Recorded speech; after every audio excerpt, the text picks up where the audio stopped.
The night air bit through Timothy Clark's jacket like it had teeth.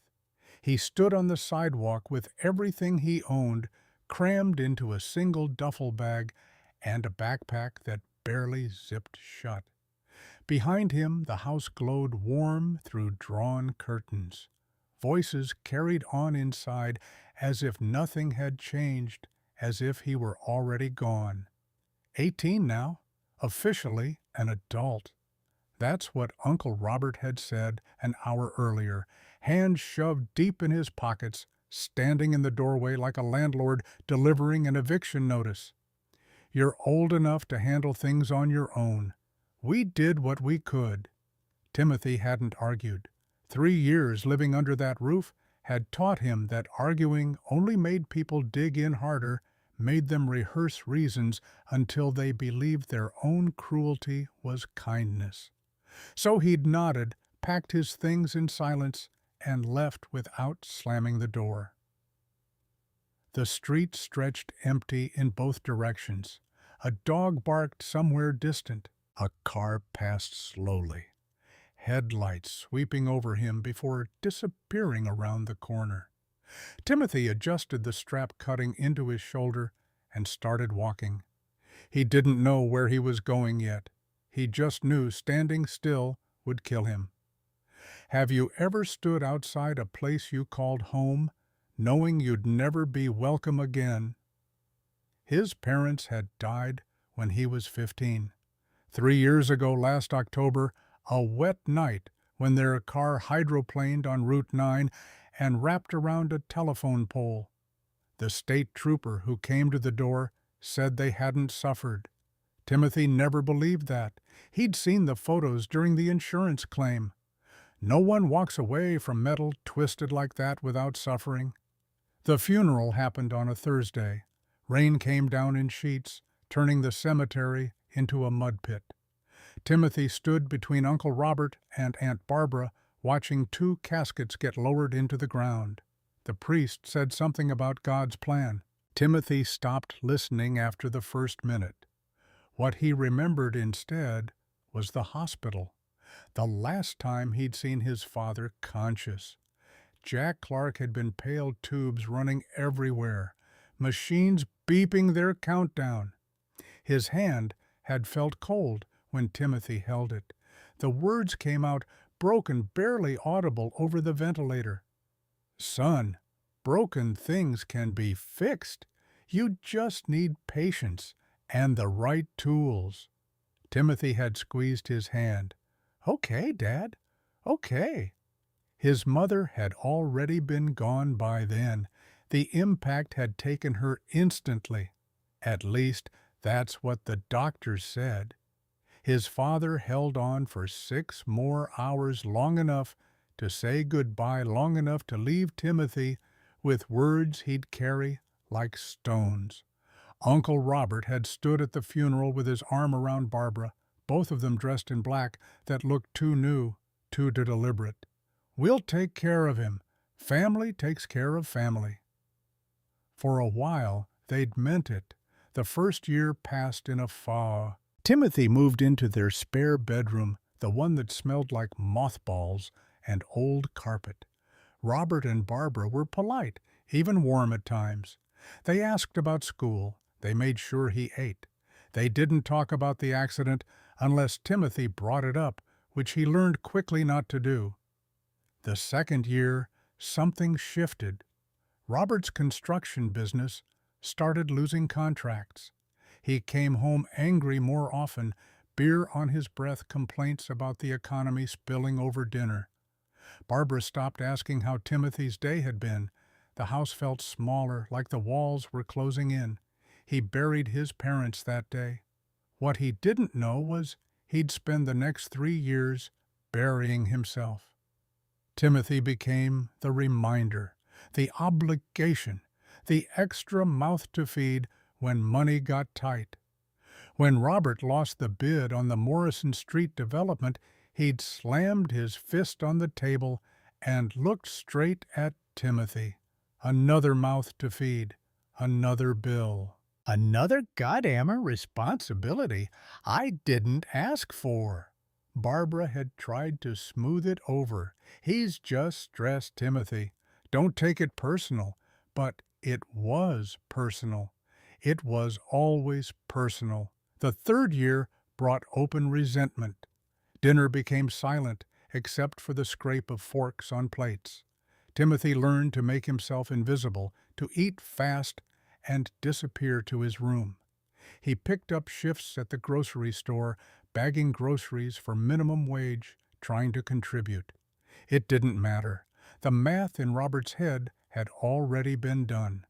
2 weeks before Timothy's 18th birthday, he'd overheard them through the bedroom wall. Robert's voice low and bitter. 3 years, Barbara. 3 years we've carried him. He's Jack's boy. What were we supposed to do? We did our part.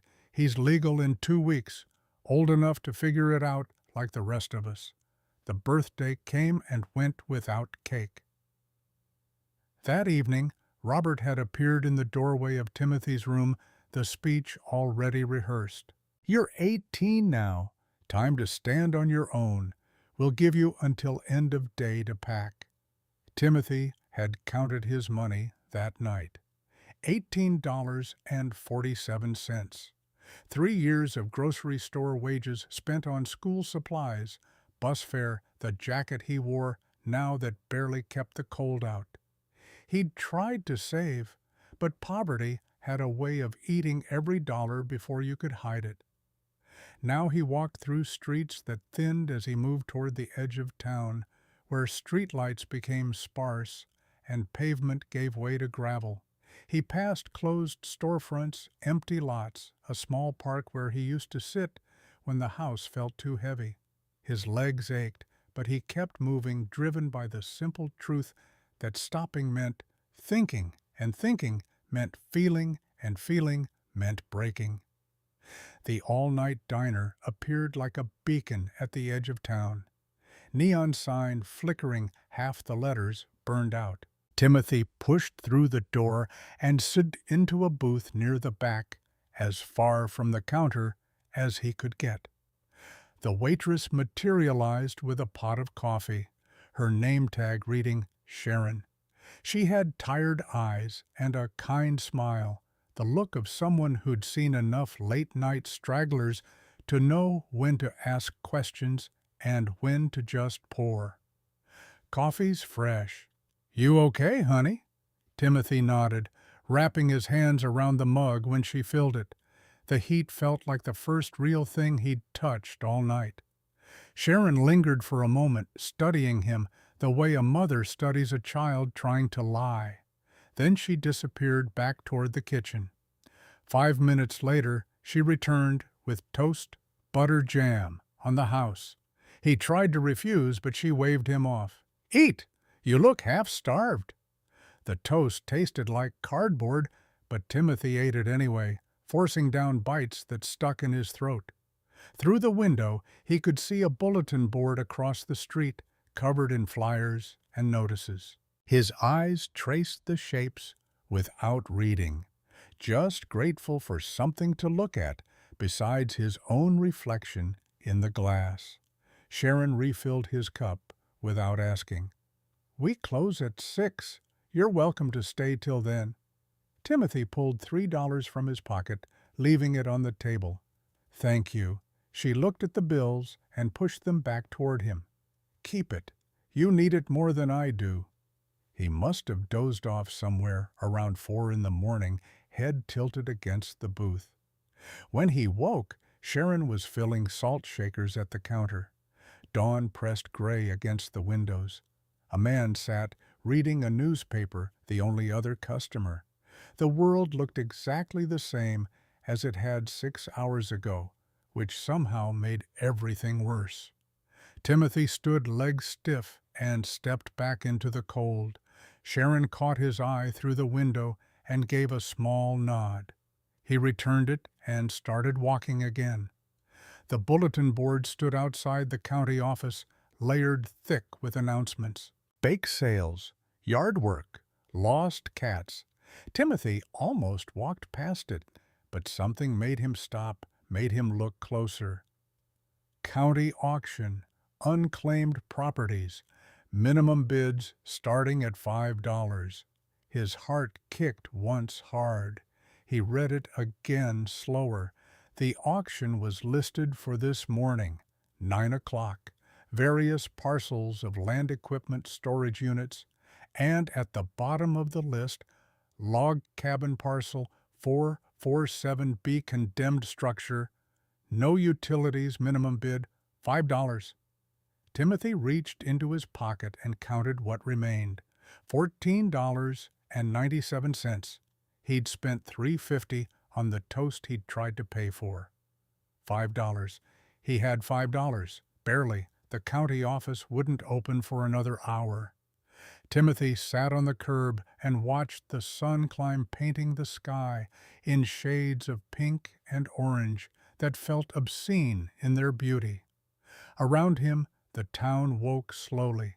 Trucks rumbled past. Lights flicked on in windows.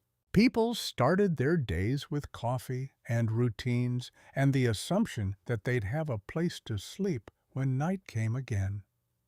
At 8:50, Timothy walked through the county office doors. A woman at the desk pointed him toward a small room in the back. "The auction's through there. You bidding, maybe?" The room smelled like old paper and burnt coffee. Folding chairs sat in crooked rows, most of them empty.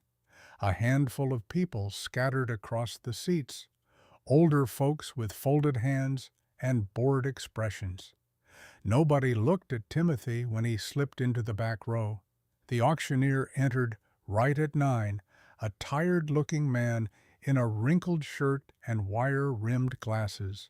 Martin Pierce, according to the placard on his table. He shuffled papers and cleared his throat. "All right, folks, let's get started.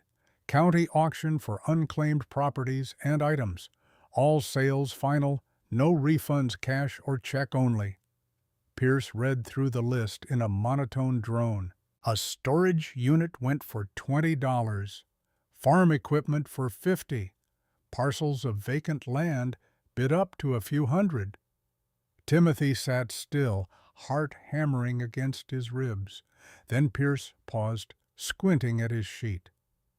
Lot 23, Parcel 447B, log cabin structure on 2 acres. Property's been abandoned, looks like. 15 years based on these records. Roof damage, structural issues, no power, no water. County condemned it back in '09. He looked up over his glasses. "Minimum bid is $5. Do I have $5? Silence filled the room like water. Someone coughed. The woman 2 rows up shifted in her seat. Pierce waited, looking almost apologetic. $5. Anyone? Timothy's hand went up before his brain could stop it. Heads turned. The woman who'd shifted gave a small chuckle. Not mean, just surprised. Pierce blinked. $5. Young man in the back. Going once. Nobody else moved. Nobody else breathed. Going twice. The gavel came down with a crack that sounded like a gunshot. Sold. $5 to the young man. Timothy walked out of that room 10 minutes later, holding a piece of paper with his name typed across the top. Property deed. Official. Real. His hand shook as he stared at it on the sidewalk outside, trying to process what had just happened. He owned something. Maybe it was nothing.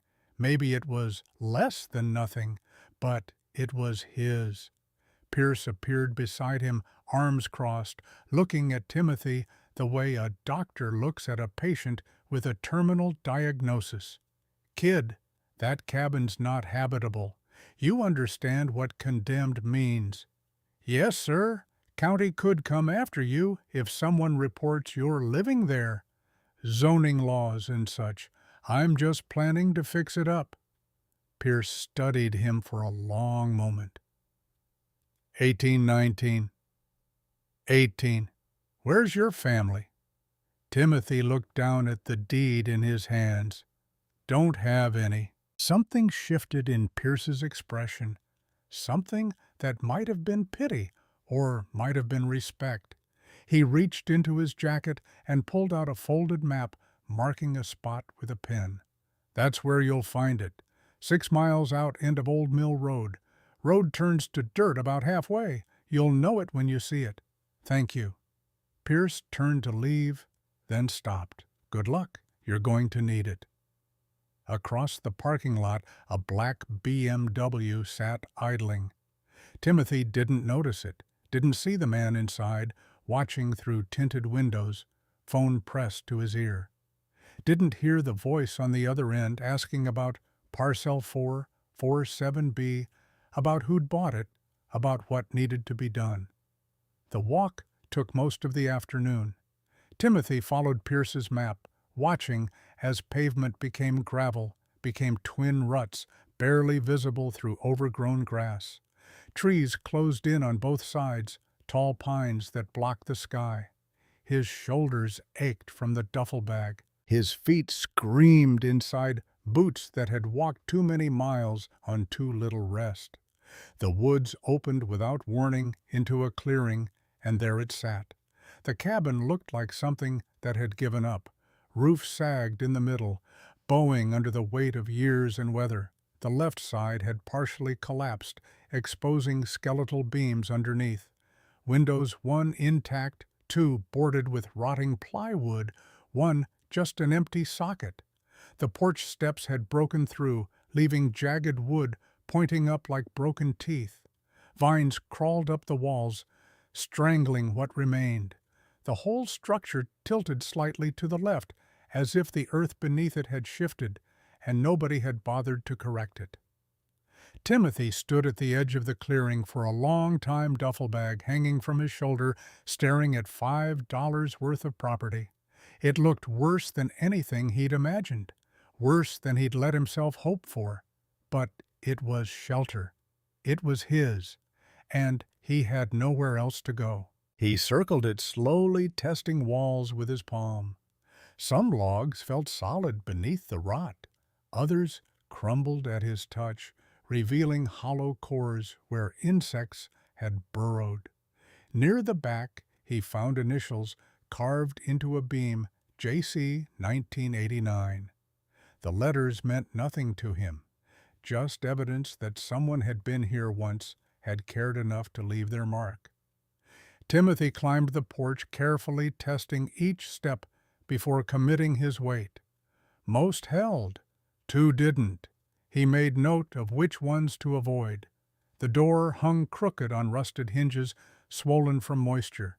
He put his shoulder against it and shoved hard. Wood scraped against warped floorboards. The door groaned open. Inside was dim and cold. Dust floated in weak light, filtering through the intact window. The floor was dirt in some places, warped planks in others, a patchwork of surfaces that had never been level. No furniture, no sign anyone had lived here in years, just empty space and the smell of damp wood and decay. Timothy dropped his bag and exhaled slowly. His breath fogged in the air. This was it. This was what $5 bought. He walked the perimeter, running his hand along walls. The logs were rough, splintered, but beneath the surface, rot most felt solid.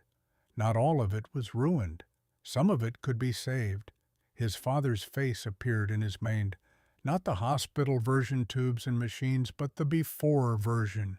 The version that used to fix things around their house, not because he was good at it, but because they couldn't afford to hire someone. Jack Clark with a hammer in his hand, teaching Timothy to read wood grain, to measure twice and cut once, to respect the material. Those lessons felt like they'd happened to someone else, but they were still there, buried under 3 years of grief and survival. Timothy sat down on the floor back against the wall and looked around at the space that was now his. He didn't have tools, didn't have a plan, didn't have any idea if he could actually make this work. But he had time. He had hands that could learn, and he had nowhere else to go. Night came fast once the sun dropped below the tree line. Temperature plummeted. Timothy pulled everything out of his backpack, 2 extra shirts, a pair of jeans, a thin blanket he'd taken from the spare bedroom. He layered the shirts over what he was already wearing and wrapped the blanket around himself like armor. The wind cut through gaps in the walls like knives. Every crack, every missing board, every broken window became a doorway for the cold to enter. Timothy found the corner farthest from the empty window socket and curled up there, pulling his knees to his chest. How long do you think you'd last? It's 20 degrees, no fire supplies, no heat. He'd seen matches in his backpack, but nothing to burn safely. The cabin had no chimney, or if it did, it was buried under the collapsed section. Starting a fire meant risking burning the whole structure down with himself inside it. So he sat in the dark and shivered. Every sound jolted him, branches scraping the roof, something rustling in the walls, mice or rats or worse, the distant hoot of an owl, wind moaning through the gaps like a living thing. Around 2 in the morning, Timothy's shivering became violent. His fingers had gone numb an hour ago. His toes felt like ice. He couldn't feel his ears anymore. He tried to stay awake, tried to keep moving, but exhaustion pulled at him with fingers he couldn't fight. His father's voice drifted through his consciousness. "Patience, son, just need patience." Timothy's eyes closed. His breathing slowed. The cold seeped deeper. When morning came, he woke to pale sunlight streaming through the broken window. His body felt stiff, frozen in the position he'd collapsed into. His fingers were blue at the tips. Moving hurt. Breathing hurt. Everything hurt. But he was breathing. Timothy forced himself to stand, joints cracking in protest. He stumbled outside into air that felt warm compared to the cabin's interior, which was impossible because frost coated the ground in silver patterns. He jumped in place, forcing blood to move, swung his arms, stamped his feet, slowly, painfully feeling returned to his extremities. The sun hung low and bright in a cloudless sky. Birds called from the trees. The world looked indifferent to whether Timothy Clark lived or died, which felt about right. He counted his money again. $9.97. Not enough for rent anywhere, not enough for food that would last, but maybe enough for something. He needed supplies, tools, work, something to build on. The walk back to town took 3 hours. His legs shook the whole way.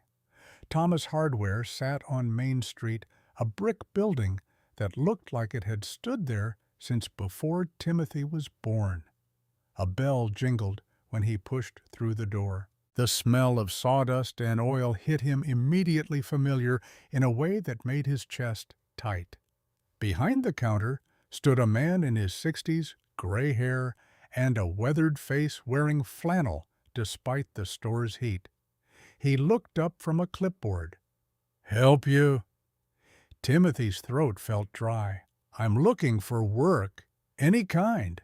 The man studied him with sharp eyes, taking in the dirty jacket, the hollow cheeks, the desperate edge that probably radiated off Timothy like heat. "You the kid who bought the Clark cabin, the—" "What, Parcel 447B? Used to be called the Clark cabin. Jack Clark worked on it back in 88, 89. Timothy's world tilted sideways. "Jack Clark was my father." The man's expression changed completely. The clipboard clattered onto the counter. His mouth opened, opened again. "Christ almighty, you're Jack's boy. You knew him." The man came around the counter, moving fast for someone his age. "Knew him. We were partners. Ran a construction business together before everything. Timothy felt his knees go weak. Before what? The man caught himself, shaking his head. I'm Donald Thomas. Your dad and I. We go back 30 years. What nobody knew was that his father had hammered the first nail in that cabin, that the property Timothy had bought for $5 had once held Jack Clark's dreams, that the initials carved in the beam weren't just any JC, but his own father's hand, leaving evidence behind. Donald's eyes went distant, lost in memory. Come on. Back room. We need to talk. The break room was small, cluttered with boxes and old catalogs. Donald poured coffee from a machine that looked older than Timothy's hands moving on autopilot while his mind worked through decades. 89, your dad bought that land. Parcel 447B paid $900 for 2 acres and a foundation someone had started and abandoned. He had plans, real plans to build a workshop out there. We were going to expand the business, take on bigger jobs. Donald sat heavily in a folding chair. Then your mom got pregnant. Money got tight. Your dad needed cash fast, so he sold his half of the business to Richard Young, Gary Young's father. Timothy's stomach dropped.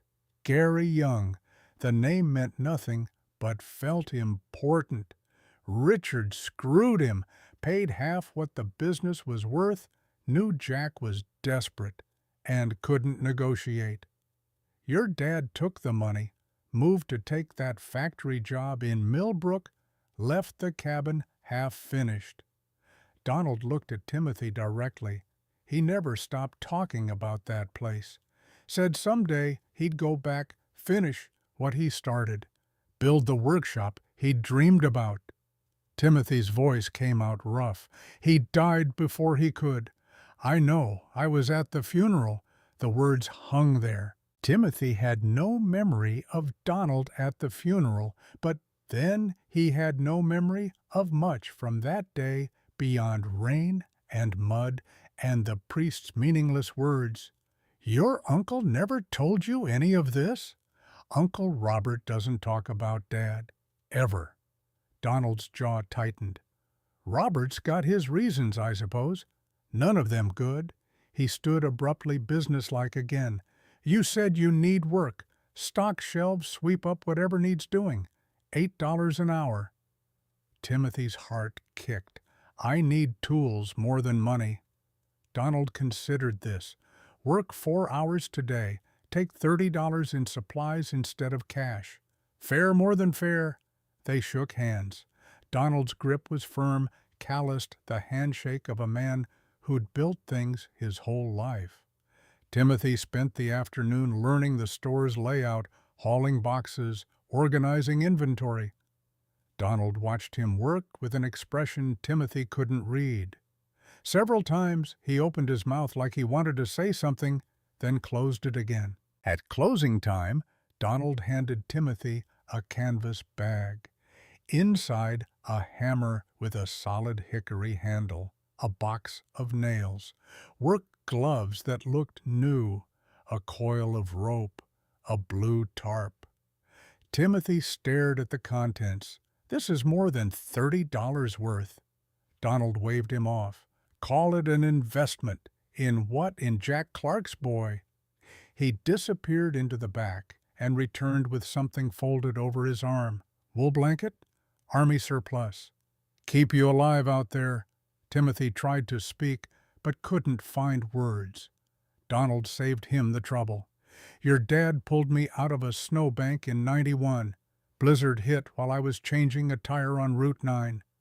Jack stopped, helped me dig the truck out, followed me home to make sure I didn't slide off into a ditch.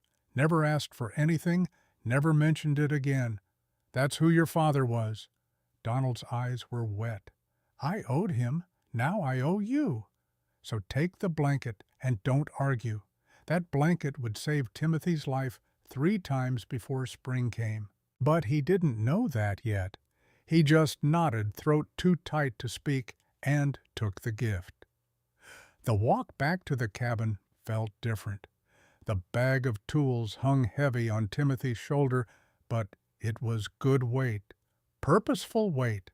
The blanket smelled like mothballs and something else, something that might have been hope. He reached the cabin as the sun touched the horizon, painting the clearing in shades of orange and gold. For the first time, Timothy looked at the structure and saw potential instead of ruin. He spent the last hour of daylight clearing debris, broken boards, rotted planks, piles of leaves that had blown in through gaps and settled into corners. He hauled everything outside, stacking what looked salvageable and tossing the rest into a growing pile. The work was slow and exhausting. His hands blistered quickly. Dirt worked its way under his nails and stayed there. By the time darkness forced him to stop, his arms burned and his back screamed. But the space inside looked different. Less like a forgotten wreck, more like something that could be lived in. That night, wrapped in Donald's blanket with the tarp creating a barrier against the worst drafts, Timothy slept for 6 hours straight. Not warm, never warm, but warm enough to survive. The next day he walked back to town, found work clearing a shed for an elderly woman who paid him $15 cash and a sandwich he ate too fast, hauled boxes behind the hardware store for another 10. By the time the sun set, he earned $30 and found his rhythm. Word traveled in small towns. By the end of the week, people knew him, not by name yet, but by description. The kid who bought the old cabin, Jack Clark's son, the one who didn't quit. Margaret Wilson stopped him on the sidewalk outside the post office. She was older, 60s maybe, with kind eyes and a firm handshake. "You're living out at that cabin, aren't you?" Timothy's defenses went up immediately. "Just fixing it." Margaret smiled. "I taught your father 8th grade history, Jack Clark. Sweet boy, always good with his hands. Used to carve little figures during class when he thought I wasn't looking." She gestured toward her house across the street. "Come on, you look half-starved." Inside, she made him sit at a kitchen table while she cooked. Real food, eggs scrambled with cheese, toast with butter, coffee that didn't taste like it had been sitting for hours. Timothy tried to pace himself, but hunger won. He ate like a man who hadn't seen a real meal in days, which was true. Margaret watched him eat with an expression that reminded Timothy of his mother, though the memory was so faded he couldn't be sure. "This town has a memory. We don't forget our own." 3 days later, Timothy was patching a wall inside the cabin when he pried off a loose board. Papers fell out from behind it, rolled tight and tied with string that crumbled at his touch. What if your parent left you something? Not money, not inheritance, but an unfinished dream. He unrolled them carefully, blueprint paper yellowed with age, technical drawings in neat pencil lines. At the top, in his father's handwriting, Clark Workshop. J. Clark, 1989. The plans showed everything. The cabin as it stood, now just the foundation. Then expansions of full workshop area, storage space, even a small covered porch. Dimensions marked precisely. Materials listed. His father had designed every detail. Timothy's hands shook as he turned to the second sheet. More plans, more notes, and in the margin written in the same careful hand, "For T when he's old enough to help." T. Timothy, named before he was born. His father had made these plans expecting to build them with his son someday, expecting to teach him to work beside him, to pass down something more than tools and techniques. Timothy sat on the floor of the cabin his father had started and never finished holding blueprints for a dream that had died on a wet road 3 years ago and cried for the first time since the funeral. The weeks that followed blurred together. Timothy fell into a routine born of necessity. Wake before dawn, work on the cabin using what little he knew and what he could figure out. Walk to town, find odd jobs, earn money or supplies. Walk back, work until dark, sleep wrapped in Donald's blanket, repeat. The cabin changed slowly, gaps sealed with scraps of wood and rope, weak sections reinforced with boards Donald sold him at cost. The porch steps repaired enough to hold weight. It wasn't beautiful. It would never be beautiful, but it was becoming solid. One afternoon, in his third week, Timothy was hauling firewood when a figure appeared at the edge of the clearing. Old man 70s, maybe wearing a coat, too thin for the weather, and boots held together with duct tape. Saw your smoke. Built the fire wrong. You'll burn down around yourself. Timothy straightened defensive. Who are you, Edward Harris? Friends call me Eddie. Live down the creek about half a mile. You homeless Eddie's expression didn't change. Prefer camping permanent. But yeah. He walked past Timothy into the cabin, examined the makeshift fire pit, and shook his head. Chimney's blocked. See this. He pointed to a section of collapsed roof. That's your flue. Needs clearing, or the smoke's got nowhere to go but your lungs. Over the next hour, Eddie taught Timothy more about survival than he'd learned in 3 weeks alone.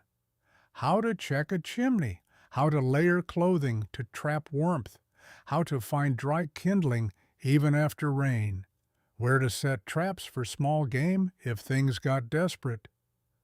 Why are you helping me? Eddie shrugged.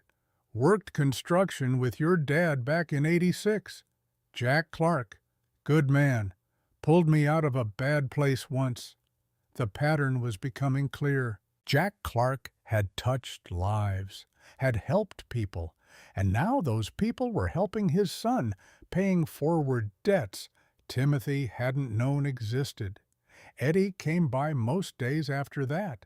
Never stayed long, never asked for anything beyond the food Timothy offered to share. Just taught, just helped. A ghost from his father's past turning into something like a friend. January brought the worst cold. Temperature dropped to single digits. Timothy burned through his firewood faster than he could gather more. The cabin walls, even patched, couldn't keep the wind out completely.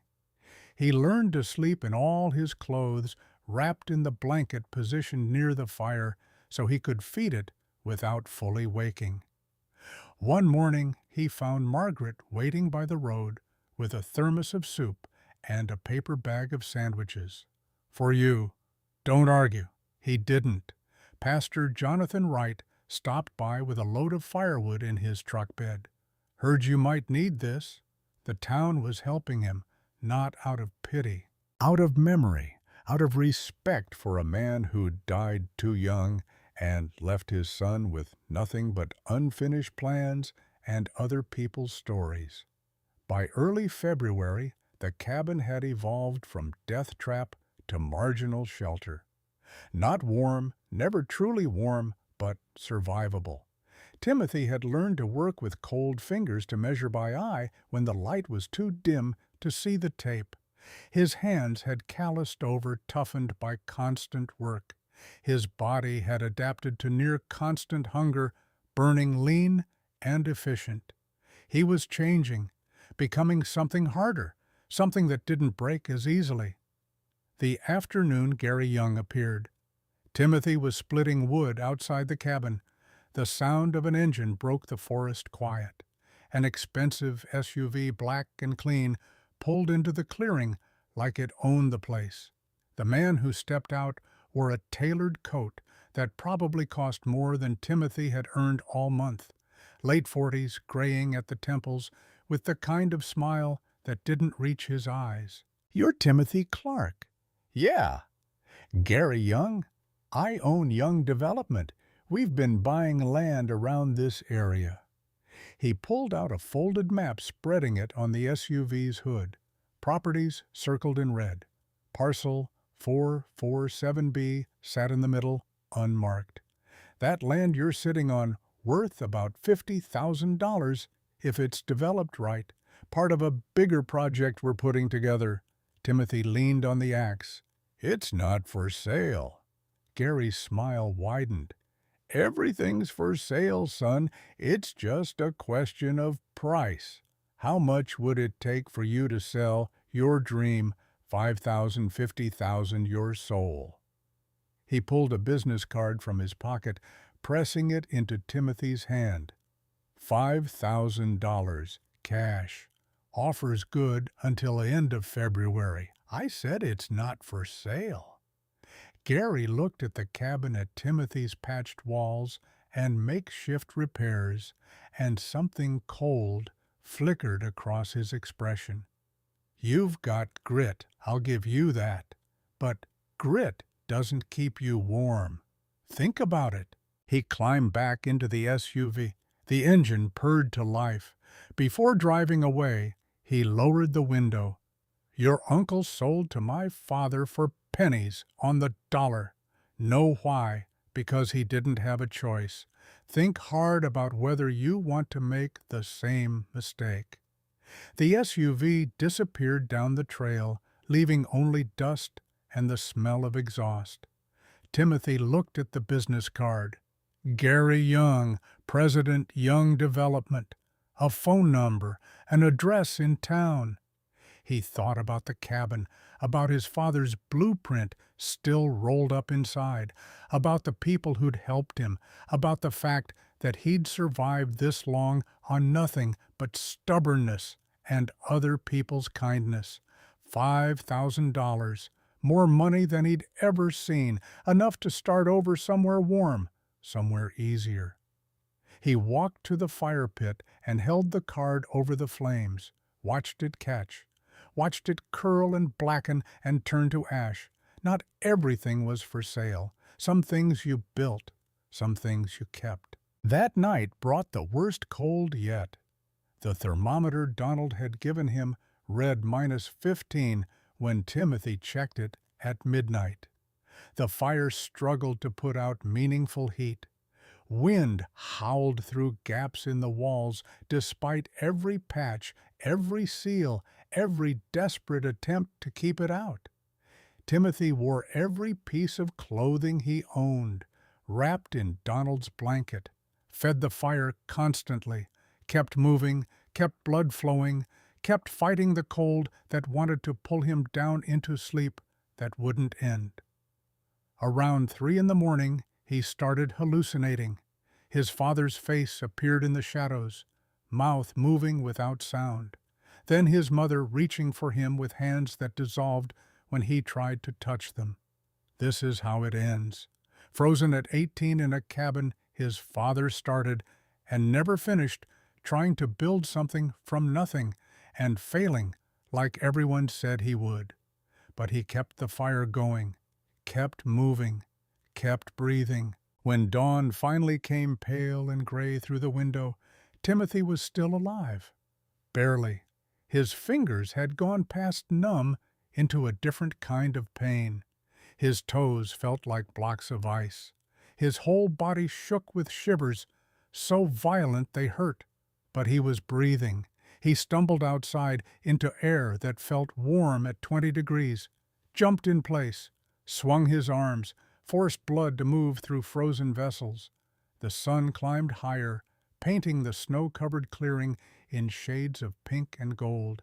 Steam rose from his breath. His body slowly, painfully came back to life.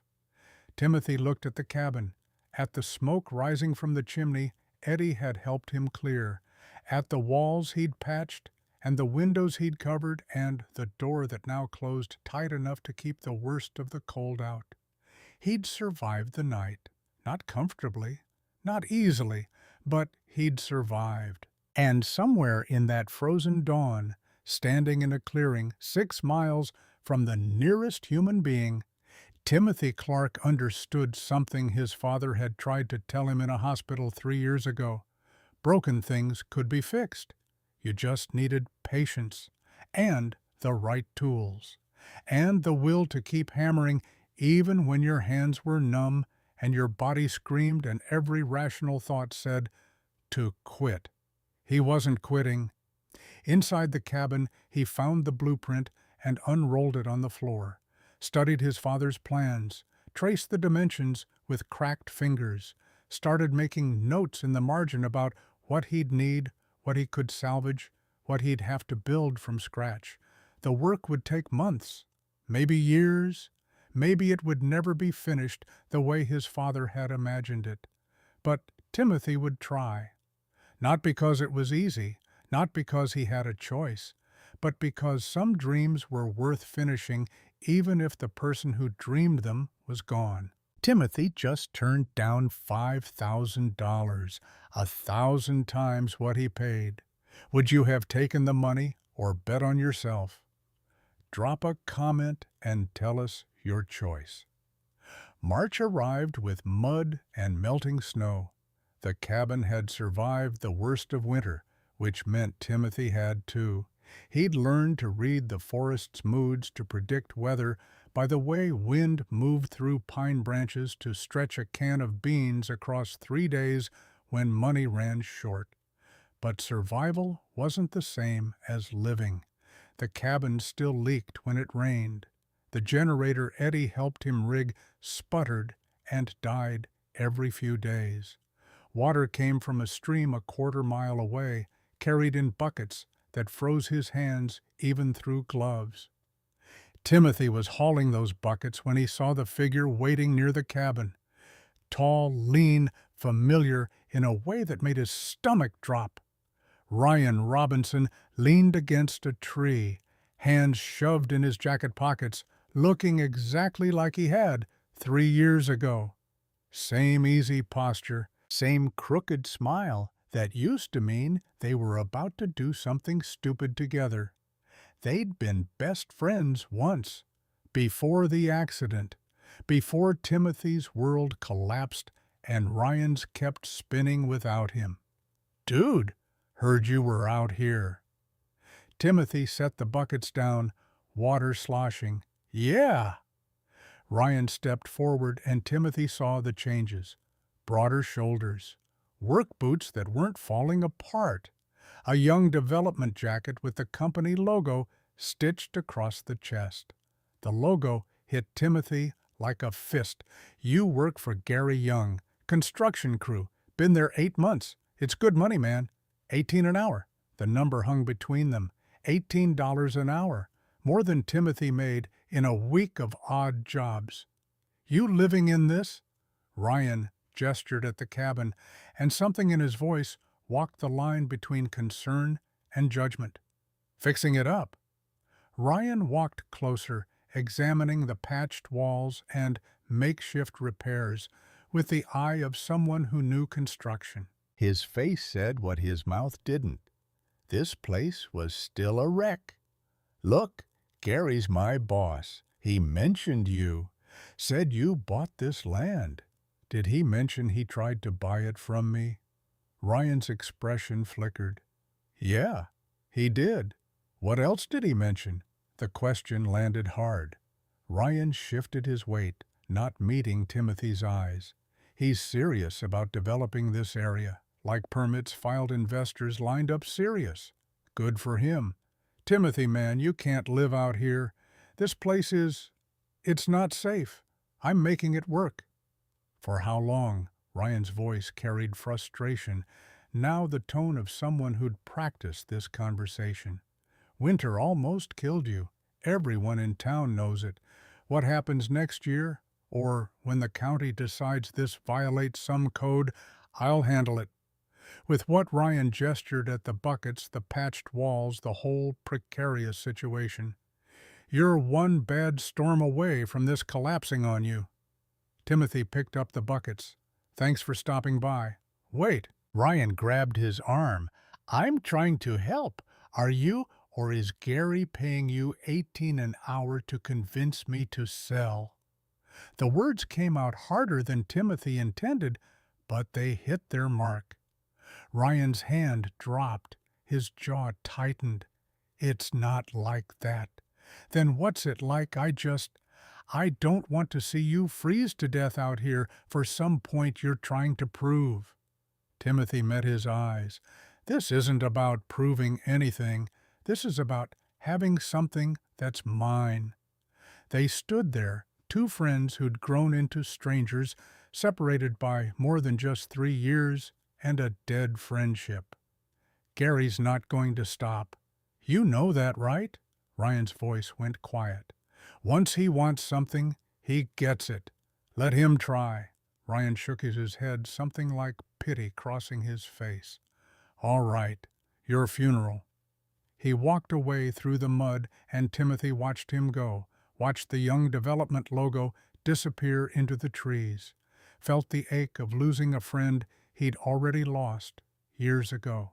2 days later, the county letter appeared. Timothy found it tacked to the cabin door, official seal and everything. His hand shook as he opened it. Notice of inspection, property address, parcel 447B. Inspector Sarah Clark will conduct a full structural and safety evaluation on April 15, 2024. Property must meet minimum standards for human habitation, including, but not limited to, structural integrity, basic utilities, fire safety, and sanitation. Failure to meet standards will result in condemnation and mandatory vacation of premises. April 15th, 6 weeks away. Timothy read it 3 times, looking for a loophole that wasn't there. The language was clear, legal, final. At the bottom in smaller print, complaint filed by Young Development, LLC. He walked to town and found Donald at the hardware store, showed him the letter without a word. Donald read it, face darkening. Gary filed it. I'd bet my store on it. Can he do that? Anyone can file a complaint. Whether it's justified is another question, but once it's filed, county has to follow through. Timothy's mind raced through the calculations. 6 weeks. He needed a roof that didn't leak, windows that closed, a door that locked, some kind of permanent utility setup, water that didn't come from buckets. The list felt impossible. What do you need? Donald was already moving, pulling a notepad from behind the counter. Everything. Be specific. Timothy listed it out. Proper roofing materials, window glass, door hardware, wiring for real electrical, even if it was just a generator setup, plumbing for the well Eddie had found last month. Donald wrote it all down, lips moving as he did mental math. His face said what the numbers confirmed. Timothy couldn't afford it. I've got about 200 saved. Timothy knew it wasn't enough before he said it. This is 800 worth of materials. Minimum. The number landed like a sentence.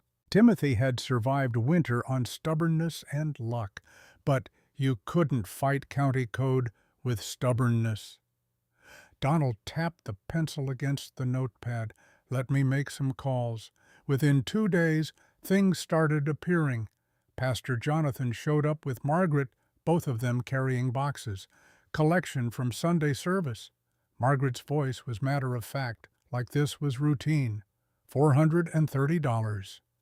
Timothy stared at the envelope. I can't.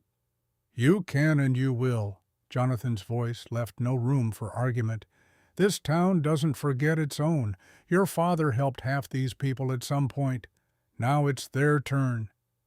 Eddie appeared with a water tank cracked but patchable, dragged behind his ancient pickup. Found it at the scrapyard. You can fix it. Donald donated lumber scraps and an old window from storage. sold Timothy the rest at cost. Have you ever been too proud to accept help, even when you desperately needed it? Timothy wanted to refuse it all, wanted to prove he could do this alone. But pride was a luxury he couldn't afford, and survival required swallowing it. He accepted the help, thanked each person, felt the weight of their generosity like stones in his chest. The work began in earnest. Timothy pushed himself harder than he had all winter, up before dawn, working until his hands bled, learning skills through trial and catastrophic error. Eddie taught him roofing basics, supervised as Timothy replaced rotted sections with salvaged planks. It wasn't pretty, but it held. Donald walked him through basic electrical, showing him how to wire a generator safely, how to ground it properly so he didn't burn down everything he'd built. Margaret brought food every few days, always with some excuse. Had extra. Thought you might be hungry. Don't let it go to waste. The cabin transformed slowly. Windows that actually closed. A door that hung straight and locked. The water tank patched and positioned to catch rainwater with a hand pump Eddie rigged from spare parts. By early April, the structure looked almost intentional, still rough, still clearly improvised from whatever materials Timothy could scrounge, but solid in a way it hadn't been before. He was working on the porch railing when tools started going missing.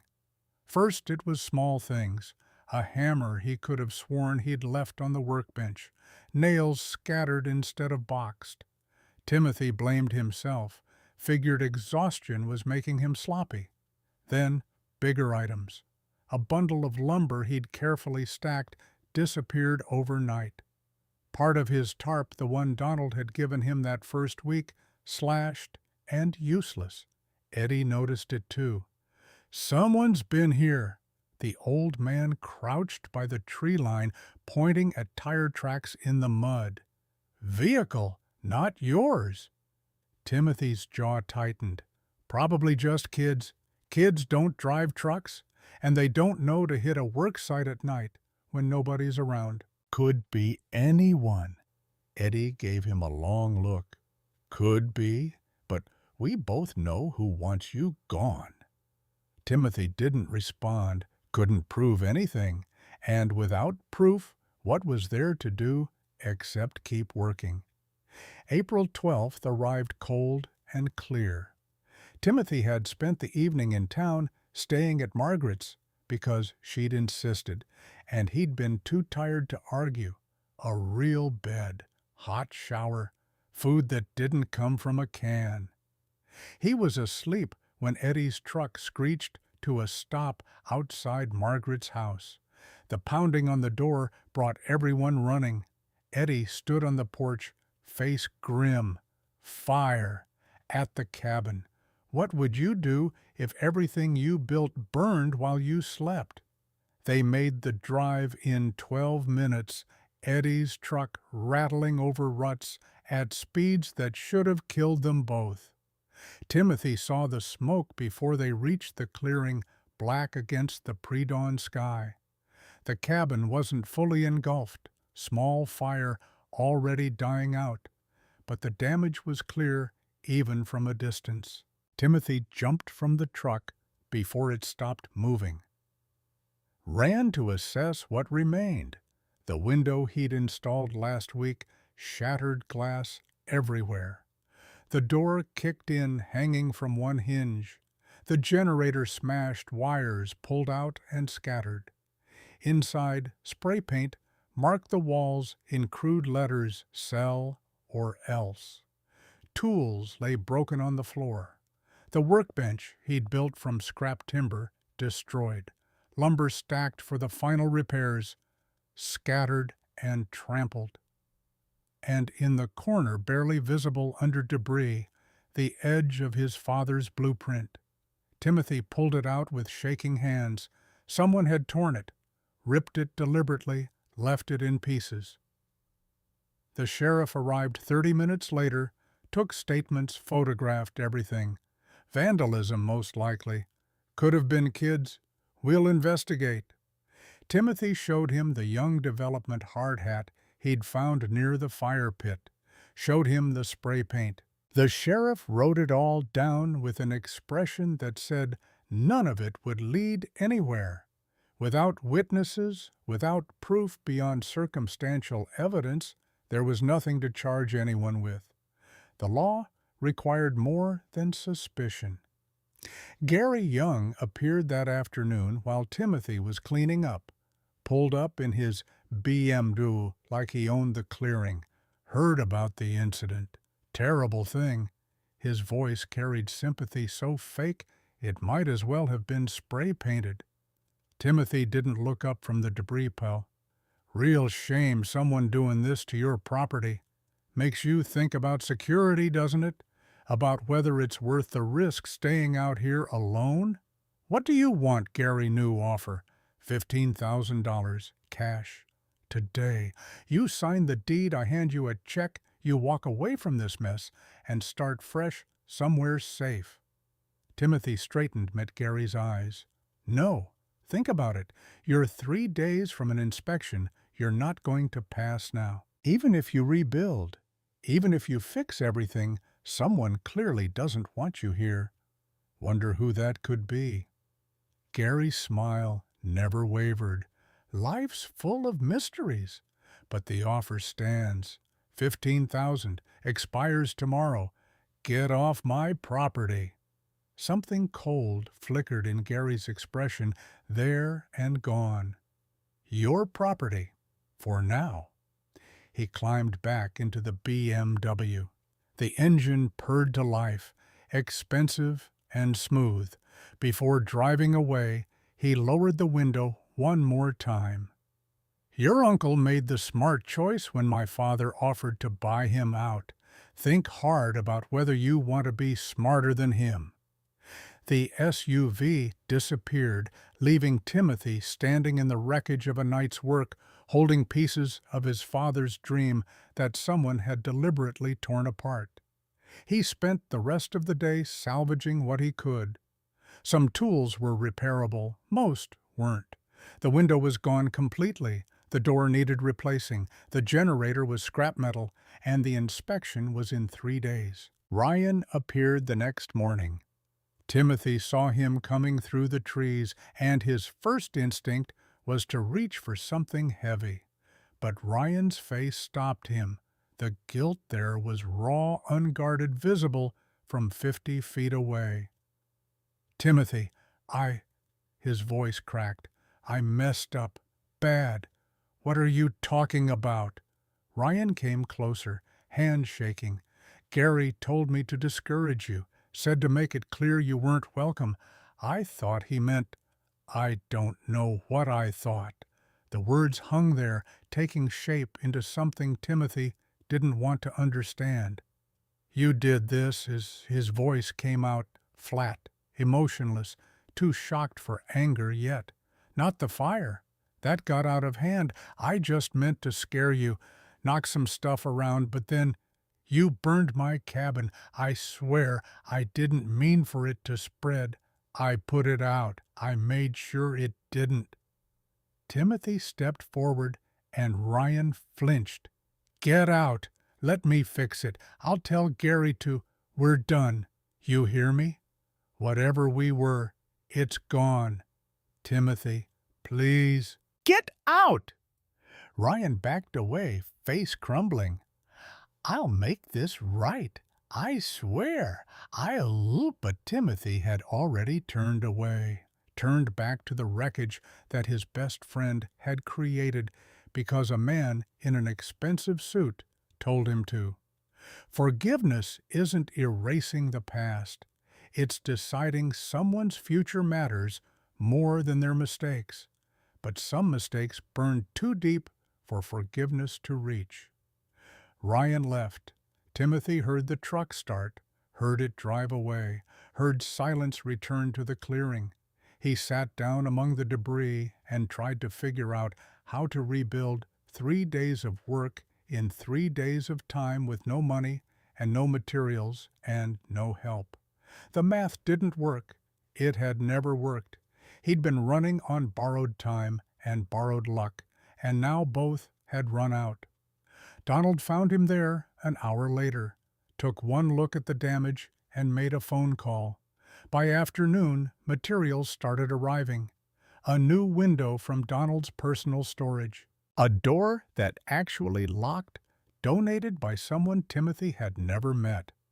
Replacement generator from Donald's own garage, the one he used for power outages. Eddie showed up with his tools and a grim determination. "We've got 72 hours. Let's not waste them talking." Pastor Jonathan organized shifts. People Timothy barely knew appeared with coffee and sandwiches and willing hands. They worked in 2-hour rotations, spelling each other off, keeping the work moving around the clock. Margaret coordinated it all from her house, making calls, arranging schedules, making sure nobody burned out, trying to save the project.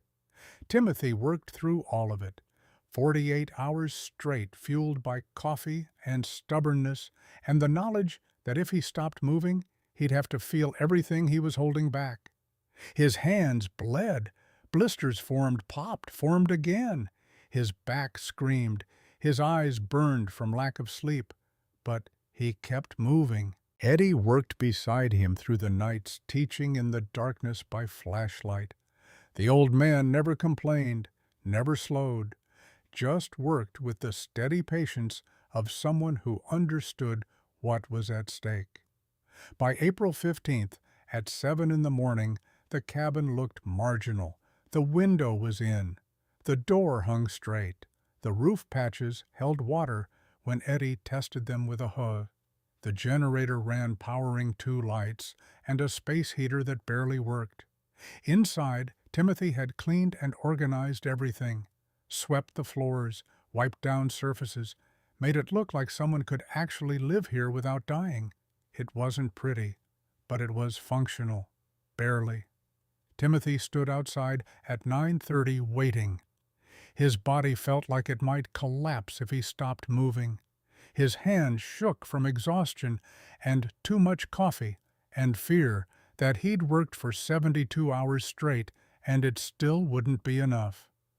The county vehicle appeared at 10 o'clock exactly. White sedan with official plates. A woman stepped out mid-30s carrying a clipboard and a camera and an expression that gave nothing away. "Mr. Clark, I'm Sarah Clark, county inspector." No relation, apparently. She didn't smile, didn't offer sympathy, just opened her clipboard and started making notes before she'd taken 3 steps. Timothy showed her around, trying to keep his voice steady, pointed out the repairs, explained the generator setup, the water collection system, the structural reinforcements. Sarah measured everything, photographed everything, tested the door lock, the window latches, the roof integrity. She climbed into the crawl space and checked the foundation, examined the chimney and the fire pit and the emergency exit routes. She worked in silence for 40 minutes while Timothy's heart tried to beat out of his chest. Finally, she set down the clipboard. "Mr. Clark, this structure is—" The pause lasted forever. "Technically habitable." Barely. Timothy's knees almost gave out. Barely worked. Barely was passing. But he knew there had to be a but. But without permanent utilities established within 90 days, I'll have to conduct a follow-up inspection. And at that point, this temporary setup won't meet code requirements. Timothy nodded, not trusting his voice. 90 days, 3 months to figure out real power, real water, real infrastructure that cost thousands he didn't have. Sarah's expression softened slightly. "Your father built this, started to." She looked at the cabin with something that might have been respect. Make him proud. Do it right. She stamped the form, conditional pass. 90 days. Timothy took the paper with hands that wouldn't stop shaking. "Thank you." Sarah walked back to her car. Before getting in, she turned back. "For what it's worth, I've inspected a lot of properties. Most people would have given up after what happened here last week. The fact that you rebuilt in 3 days, that says something about your character." She drove away, leaving Timothy standing in the clearing with a piece of paper that said he could stay at least for now. He made it inside the cabin before his legs gave out, sat down hard on the floor, back against the wall, and let everything he'd been holding back crash over him. He'd passed. By the narrowest margin possible, he'd passed. But Gary Young wasn't done. Timothy knew that with the certainty of someone who'd learned that survival was just the space between one crisis and the next. That night, celebrations happened at Margaret's house. Small gathering, Donald and Eddie and Pastor Jonathan and a few others who'd helped rebuild. They ate casserole and drank sweet tea and acted like passing the inspection meant Timothy had won. Timothy went through the motions, smiled when expected, thanked everyone properly, but he couldn't shake the feeling that he'd just survived the first round of a fight that had more rounds coming. He was right. What Gary Young did next, Timothy wouldn't know about for weeks. The phone calls Gary made that night, setting pieces in motion. The county zoning board he contacted, the bank officers he talked to about flagging loan applications, the lawyer he put on retainer. Gary Young was building a case that wouldn't require vandalism or threats. He was building one that would use the law itself to remove Timothy Clark from property Gary had already decided belonged to his development plans. But that was still coming. That night, Timothy just sat in Margaret's living room and tried to feel something like hope. Late April brought a visitor Timothy hadn't expected. The man appeared at the cabin on a Sunday afternoon, wife and 2 kids in tow. Nice truck, clean clothes, the look of someone for whom money wasn't a daily crisis. "I'm Stephen Scott. This is my wife Catherine, and our kids." Timothy wiped dirt from his hands, self-conscious about his appearance. "Can I help you?" "Heard you built this yourself?" Stephen gestured at the cabin, and his tone carried genuine interest rather than judgment. "Mostly. We're looking to build a small weekend cabin. Nothing fancy, just a place to get away. Everyone we've talked to wants $20,000 minimum, and that's before materials." Stephen pulled out a folded paper, rough sketches of what he wanted. Basic structure, 1-room small porch, similar to what Timothy had built, but intentional from the start. "Could you consult design? Something I know you're not a professional, but you made this work on basically nothing. That's the skill set we need. How much are you looking to spend?" Stephen named a number that made Timothy's chest tight. $500, just for the design consultation. Timothy stared. $500 was more than he'd made all winter. $500 was materials for permanent utilities. $500 was survival. "I can do that." They shook hands. Stephen's grip was firm, confident. The handshake of someone who wasn't betting his last dollar on a stranger's competence. Timothy spent the next 2 weeks designing Stephen's cabin during every spare moment. Used his father's blueprint as a template, adapted it to Stephen's needs, calculated materials, sketched elevations, made it work within Stephen's budget. When he presented the plans, Stephen's face lit up. "This is exactly what we wanted. Better than anything the professionals showed us." Catherine looked at the detailed drawings. "How much would it cost to have you build it?" Timothy's stomach dropped. "I'm not licensed. Can't legally help us." Stephen cut him off. We'll hire a licensed contractor to supervise. You assist. We pay you $2,000 over the summer, $2,000. The number felt impossible, unreal. Timothy heard himself saying yes before his brain fully processed what he was agreeing to. May arrived with new growth and the promise of work that might actually pay, but it also brought something else. The envelope appeared on Timothy's door while he was in town, plain manila no-return address. Inside a single sheet of paper, "You don't belong here," block letters. Printed, not handwritten, untraceable. Timothy crumpled it and threw it in the fire. Probably kids, probably nothing. 3 days later, another one. Squatters get evicted. Then another. Leave while you still can. The sheriff took a report but couldn't do anything without evidence. Could be anyone. Could be a prank. We'll increase patrols in the area. The patrols never materialized. The notes kept coming. June brought the first real heat, and with it the start of Stephen's cabin build. The licensed contractor was a man named Dale 50-something, and Weathered, who'd been building houses since before Timothy was born. He showed up the first day, looked at Timothy's plans, and nodded. "Your dad teach you some. He taught you well." Dale handed back the drawings. "Let's build this thing."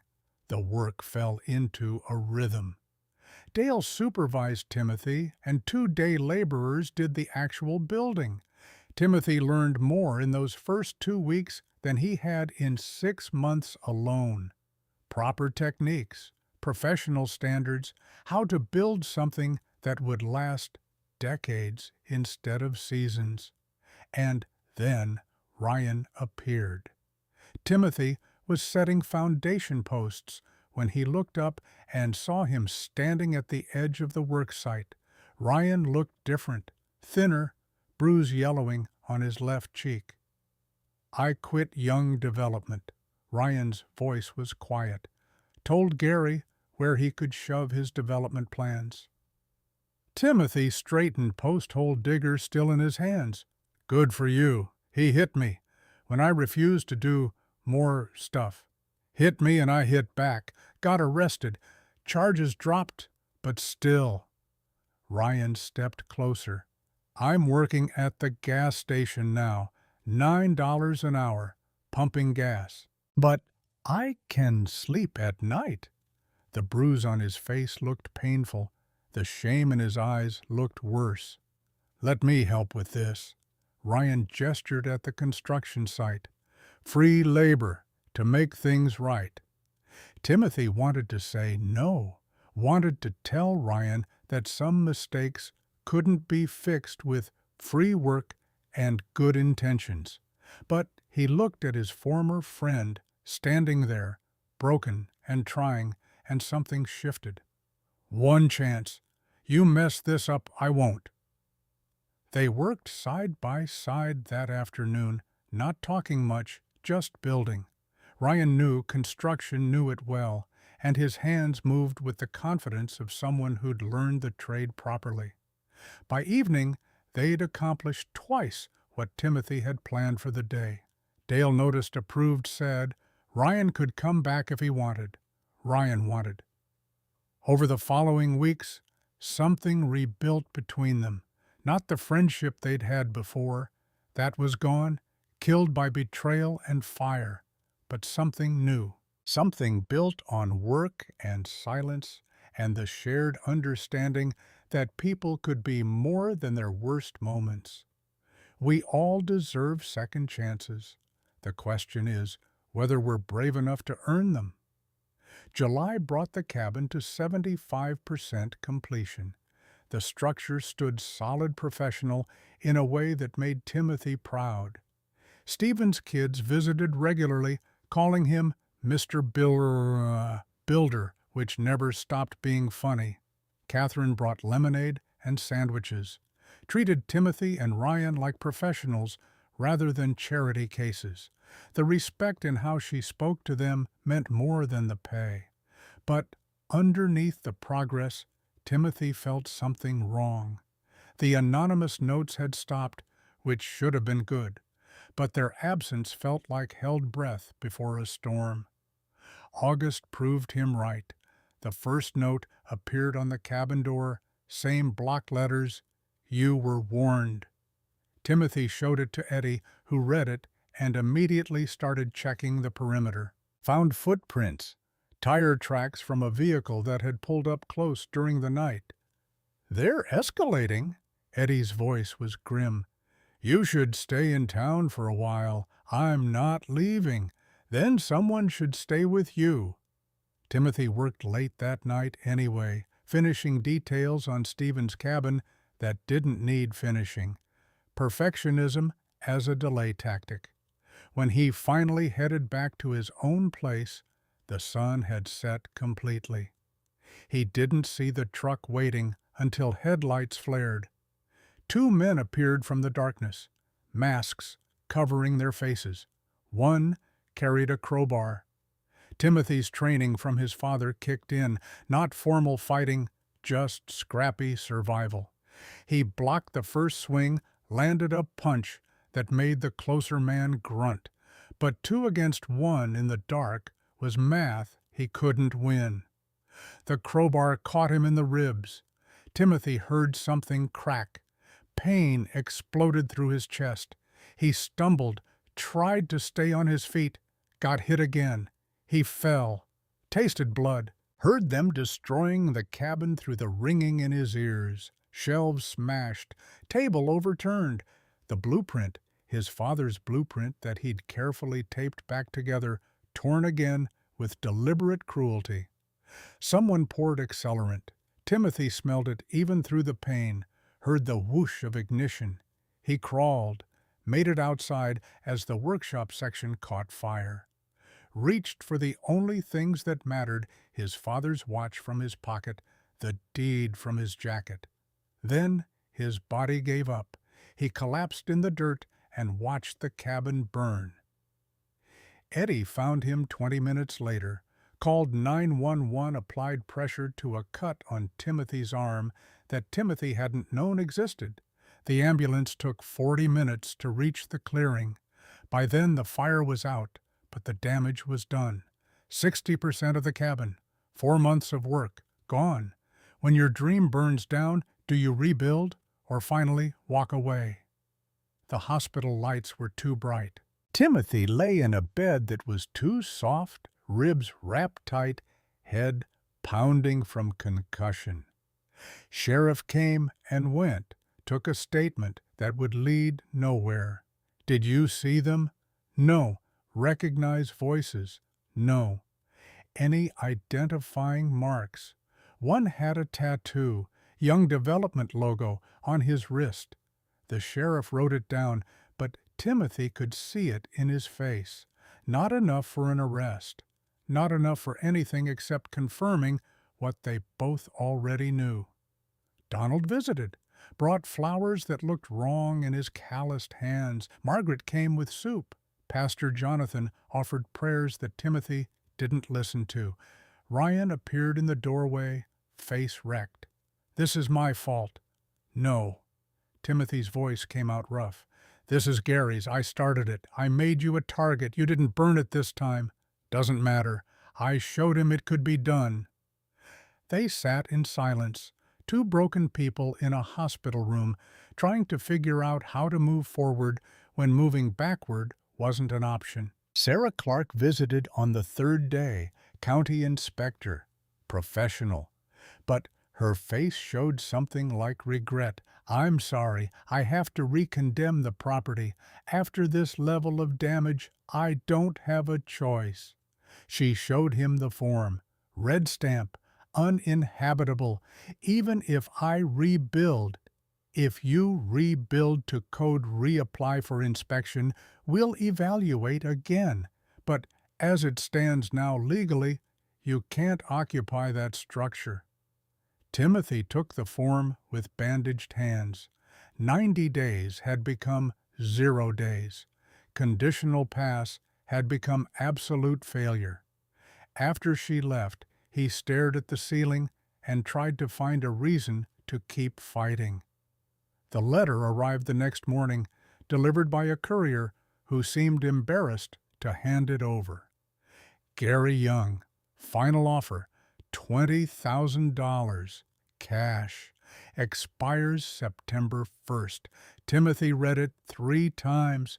20,000 would pay for an apartment, would get him through technical school, would let him start over somewhere warm and safe and far from cabins that burned. Ryan sat beside the hospital bed. What are you going to do? The answer should have been obvious. Take the money, walk away, admit defeat. But Timothy thought about his father's blueprint, torn twice now, but still existing in his memory.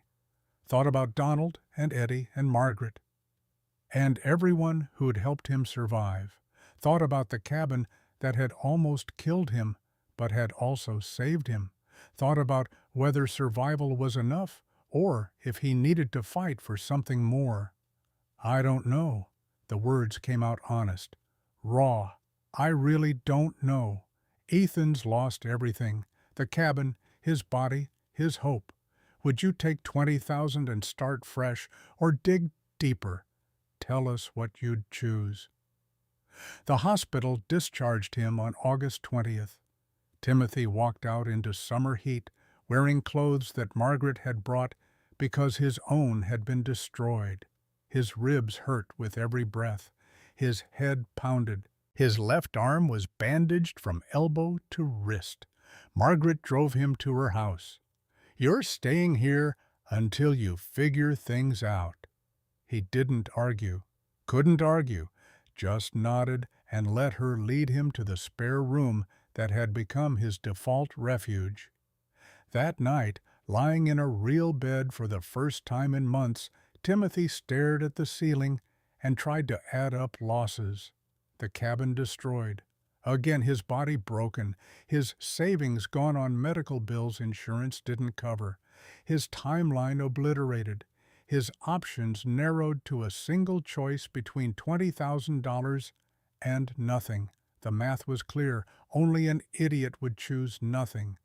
But Timothy had never been good at math, and choosing nothing meant choosing something else. Choosing to believe that broken things could be fixed, even when fixing them meant breaking yourself first.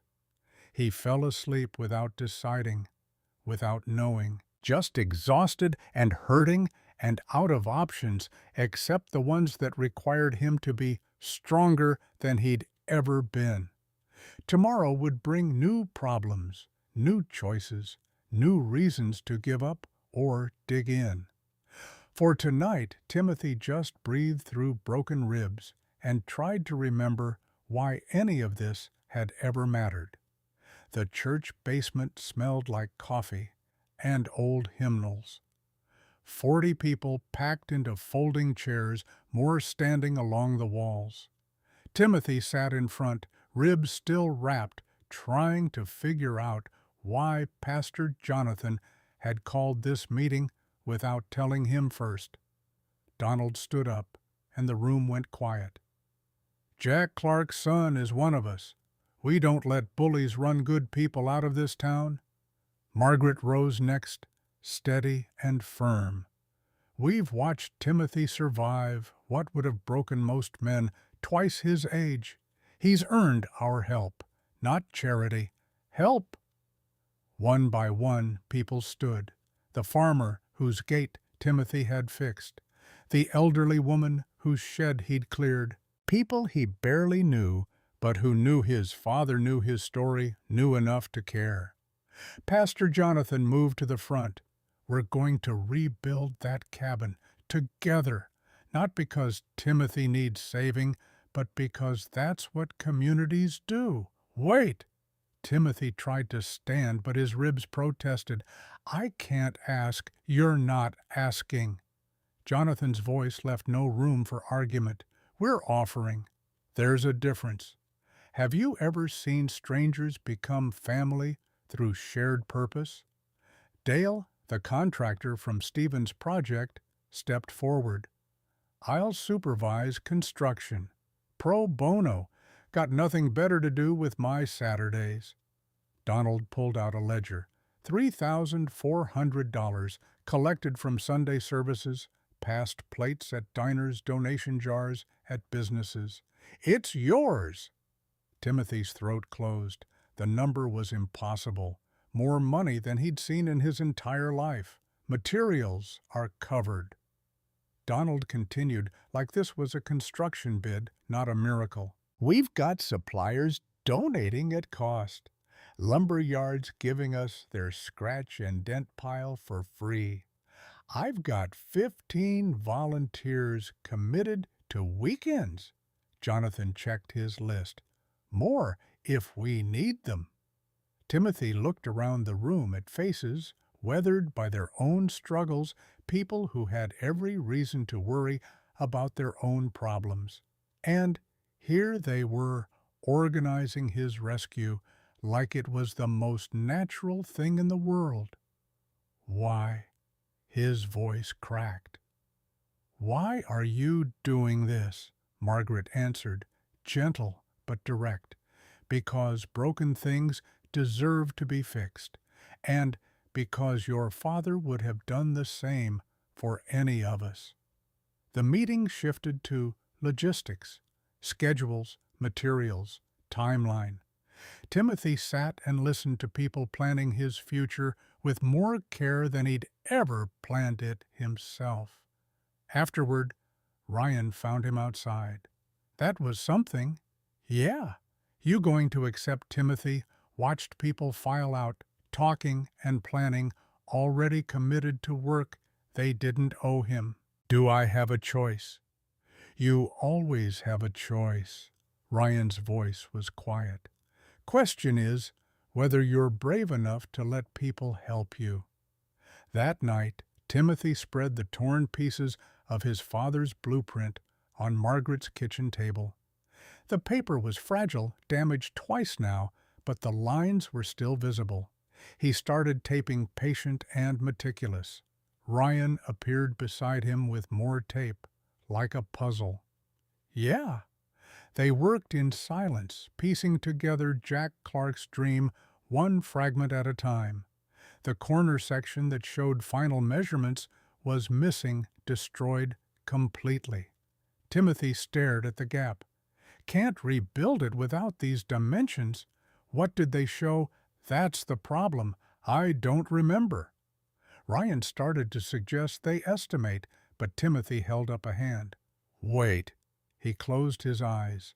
Remembered being 7 years old, his father quizzing him on measurements while they worked on their garage. Timothy, what's the standard header height?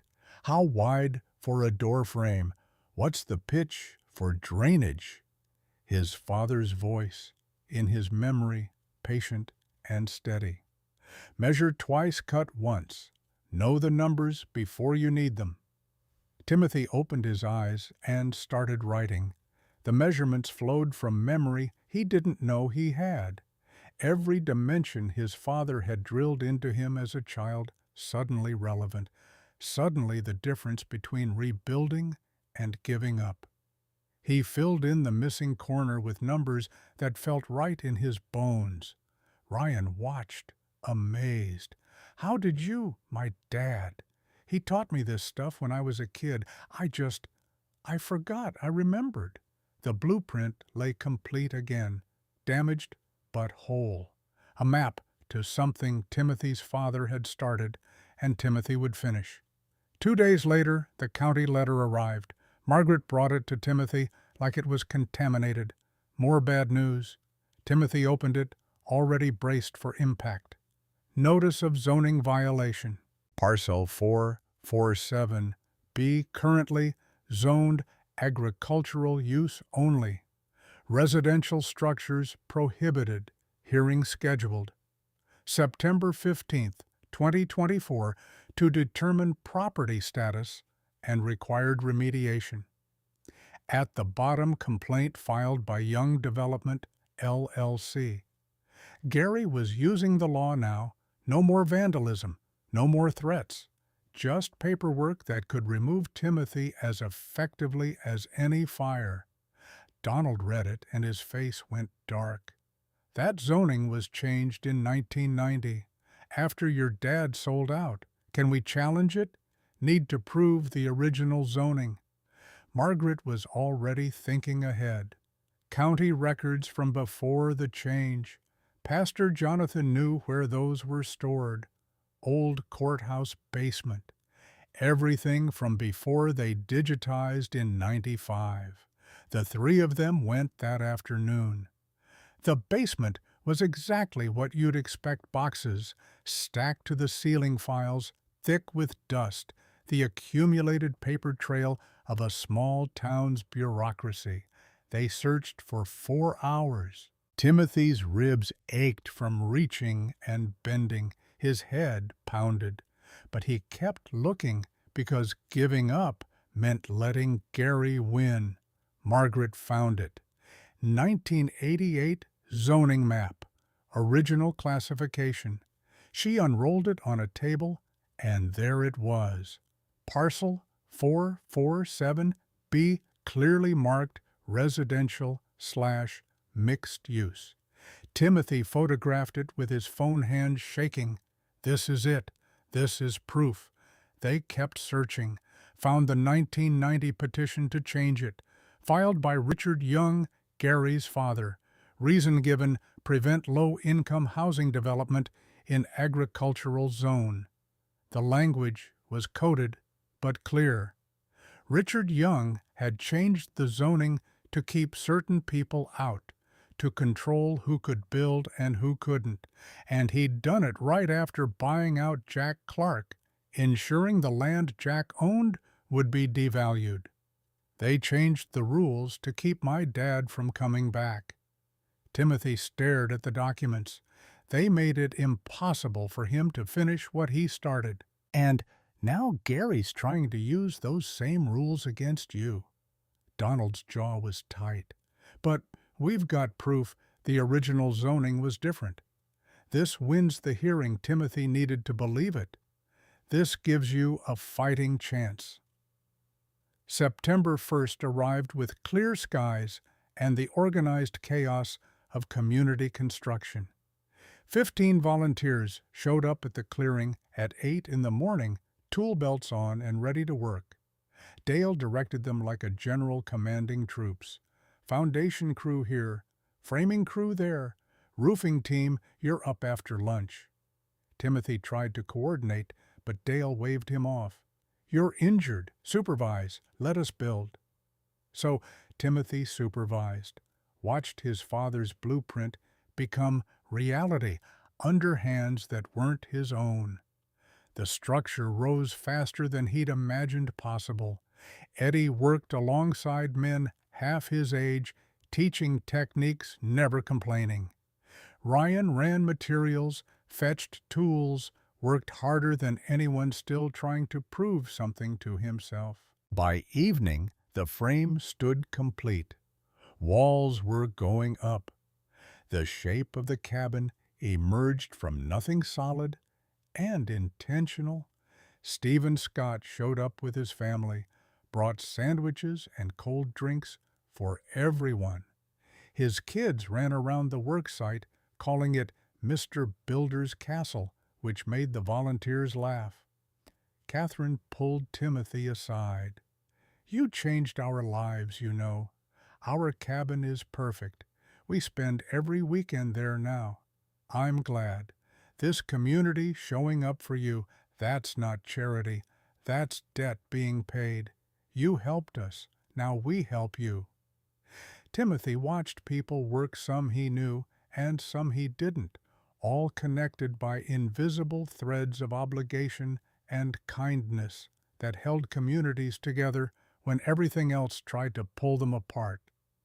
The work continued through September. Weekends brought crews. Weekdays brought Timothy and Ryan and Eddie working dawn to dusk. Ryan proved himself through action rather than words, showed up early, stayed late, never complained, learned from Dale, and applied lessons immediately. The cabin benefited from his skill, and Timothy couldn't deny that. One evening, they were setting windows when Ryan finally spoke what had been hanging between them. "I destroyed your cabin, burned it, hurt you. Why are you letting me help rebuild it?" Timothy considered the question while securing a frame. "Because people are more than the worst thing they ever did. You proved you're more. I don't deserve, none of us deserve what we get, good or bad. We just deal with what comes." Ryan's eyes were wet. "Thank you. You earned it. Not with words, with this." Timothy gestured at the cabin rising around them. "That's the only thanks I need. Forgiveness isn't forgetting. It's deciding that who someone is now matters more than who they were then." Eddie appeared less frequently as September progressed, and when he did, he looked different. Cleaner, healthier, less like a man camping permanently, and more like a man living indoors. Got into the veteran housing program. Eddie's voice carried something Timothy had never heard before: hope. Pastor Jonathan helped with the application. Got a studio apartment in town. Timothy's chest went tight. "Eddie, that's incredible. Wouldn't have done it if you hadn't shown me it was worth trying. I was ready to die in those woods. Thought I didn't matter anymore." "What changed you?" Eddie's honesty was uncomfortable in its directness. "Watching you fight for that cabin fight to build something when you had nothing. Made me think maybe I could fight too. Sometimes you can't save yourself alone. Sometimes someone else has to show you it's possible first." The cabin neared completion. Solar panels donated by an electrician who'd known Jack, proper water system with a well drilled, using church funds, insulated walls that would actually keep heat in, windows that sealed, a door carved with Clark 2024 that locked solid. Inside, Timothy framed his father's blueprint on the wall. The tears and tape were visible, but so were the dreams underneath. The workshop area his father had planned stood ready, tools, organized, workspace, functional. Sarah Clark appeared on September 12th for an unofficial inspection. Walked through silently examining everything with professional scrutiny. When she finished, her expression revealed nothing. "This exceeds residential code standards significantly, so you'll pass it. If you submit for official re-inspection after the hearing, yes, but that zoning issue is still pending." "I know." She studied him for a long moment. "Off the record, I've never seen someone rebuild from nothing twice. Most people quit after the first time." "Should I have quit? No." Sarah's answer came quick and certain. "You should fight like hell at that hearing." The hearing room was packed. September 15th. 2 o'clock, every seat filled, and people standing along the walls. The county board sat at a long table, in front 5 members who would decide Timothy's fate. Gary Young arrived with a lawyer in a suit that probably cost more than the cabin. They sat on one side, confident and prepared.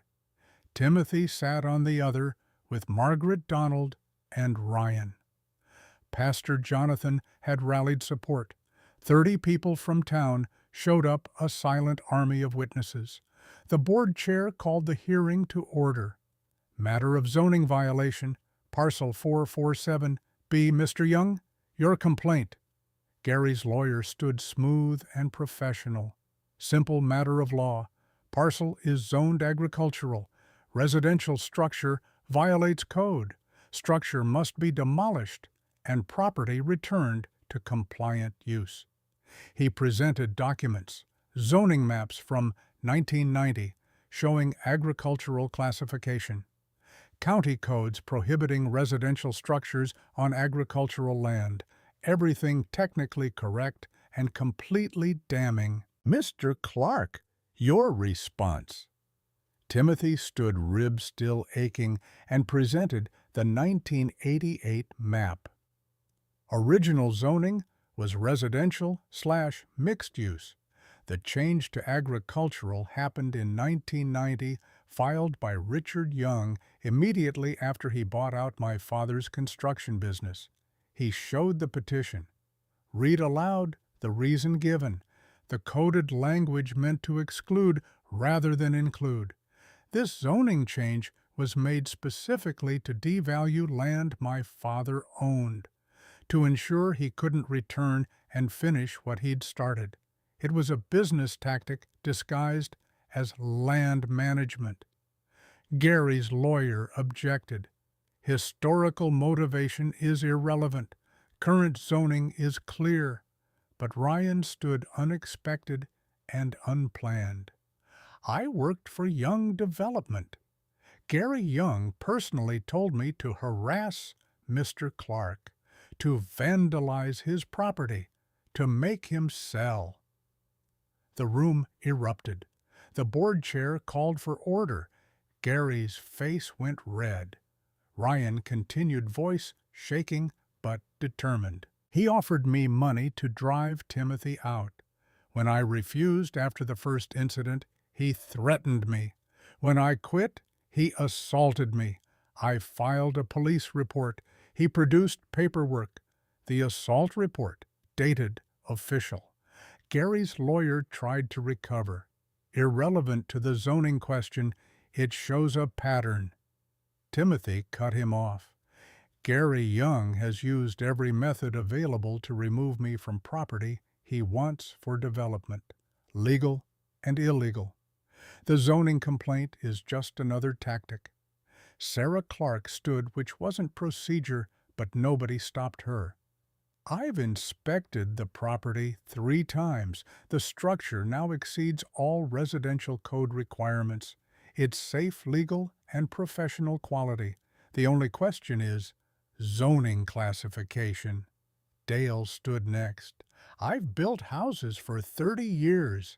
That cabin is better constructed than half the new developments going up around here.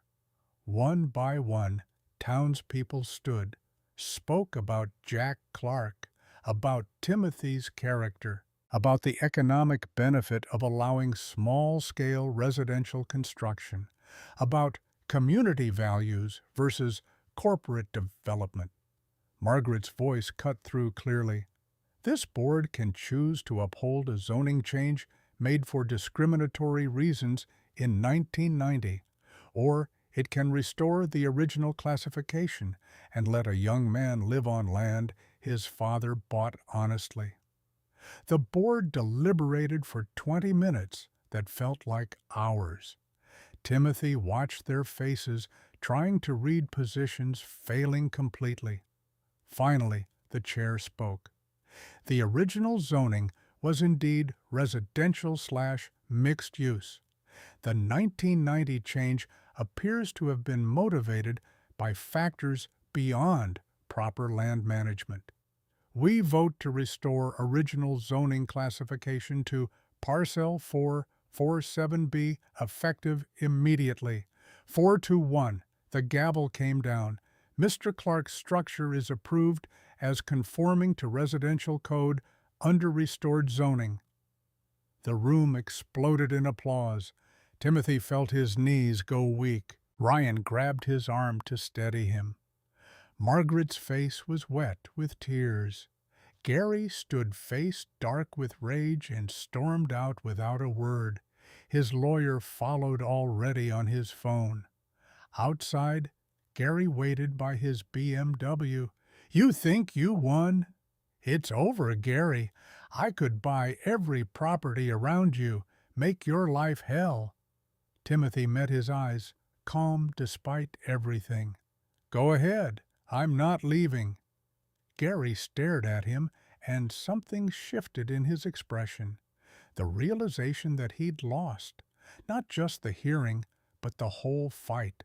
Timothy Clark wasn't going anywhere, and all Gary's money and influence couldn't change that. Your father was a fool, and so are you. My father was a dreamer. I'm just stubborn. Gary got in his BMW and drove away. Timothy watched him go and felt something release in his chest.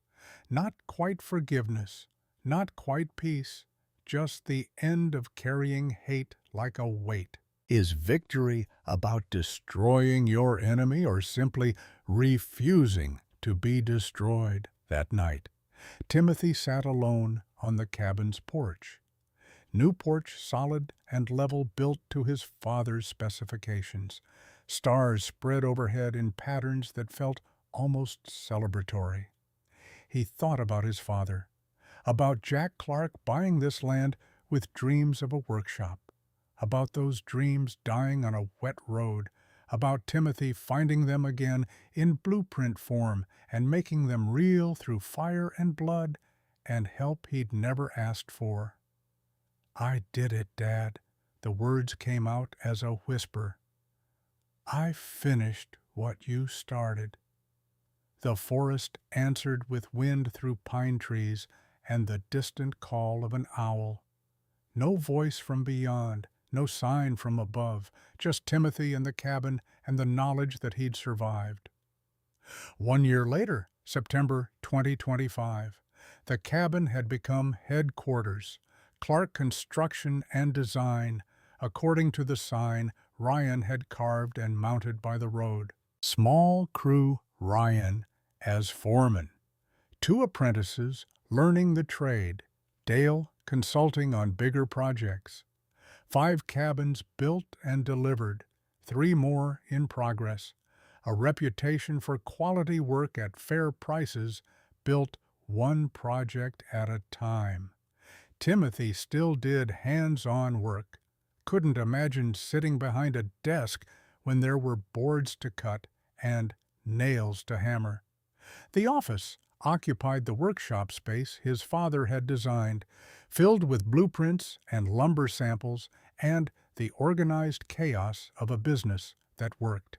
Eddie stopped by most afternoons, lived in his apartment, but came to teach the apprentices, passing down knowledge earned through decades of construction work.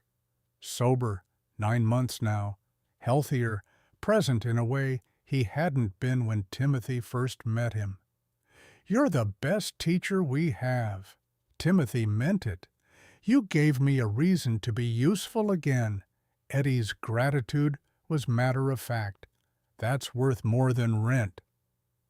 The young couple appeared on a Tuesday afternoon. Early 20s, newly married. Based on how they held hands, they looked nervous approaching the cabin. "Are you Timothy Clark?" "Yeah, we heard you're the guy who started with nothing." The woman's voice was hopeful in a way that hurt to hear. "Everyone says if you want someone who understands working with no money, you're the one to ask." The man pulled out sketches. "We want to build a tiny cabin, got 8,000 saved. No, it's not much, but it's enough." Timothy recognized himself in them, in their hope and their fear and their refusal to accept that dreams required money they didn't have. "Can you do most of the work yourselves? We're ready." The woman's determination reminded Timothy of himself a year ago. "Then I can help, but you'll build it. I'll teach you. Fair, more than fair." Timothy pulled out his father's blueprint. "This is where it started for me. Let me show you where it goes." He spent the next hour teaching them basics. How to read plans, how to estimate materials, how to build something that would last. Watched their faces light up as impossible became difficult, became achievable. When they left, Ryan appeared beside him. "Remember when that was us? That was me. You had a job and threw it away." Ryan smiled. "Best decision I ever made." Timothy looked at the cabin, at the business they'd built, at the life that had emerged from $5 and stubbornness and a community that refused to let him fail alone. The cycle continues. He said it quietly. Someone helps you, then you help someone else. That's how it works. Margaret visited that afternoon with an envelope. Found this in my attic. Thought you should have it. Inside was a photograph, faded color from 1988. Two young men standing in front of Parcel 447B holding a blueprint between them. Jack Clark and Donald Thomas. Younger, hopeful, looking at the camera like the future was theirs to build. Timothy stared at his father's face. Really saw it for the first time since the funeral. Not the hospital version, not the ghost version, the version that dreamed and planned and believed that broken things could be fixed. He was really going to build it. Timothy's voice cracked. And you did it for him. Margaret squeezed his shoulder. That's what children do. They finish what their parents started. Timothy framed the photo next to the blueprint on the workshop wall. Two generations of Clark men separated by decades, and death connected by the same piece of land and the same stubborn belief that tomorrow could be built with enough patience and the right tools. News reached Timothy in October. Young Development filed for bankruptcy. Gary Young left town quietly, no forwarding address.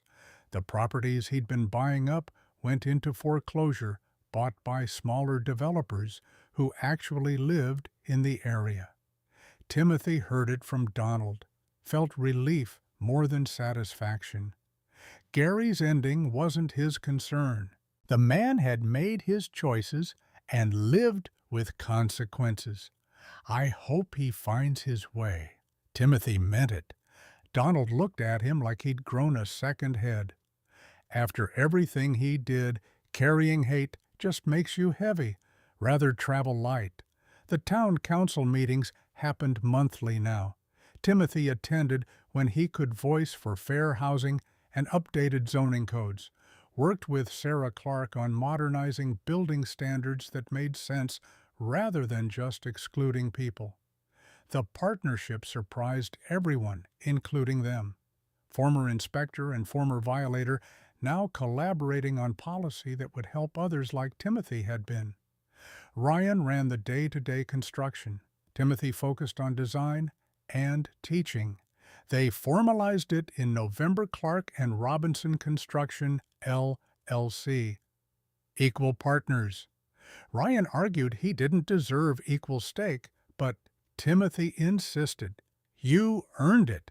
Not with words, with work. The teaching happened Saturdays. 6 local teenagers, ages 14 to 17, learning woodworking in Timothy's workshop. He taught them his father's lessons. Measure twice, cut once, respect the material. Why do you do this for free? One kid asked the question they all wondered. Because someone did it for me. And for my dad before that.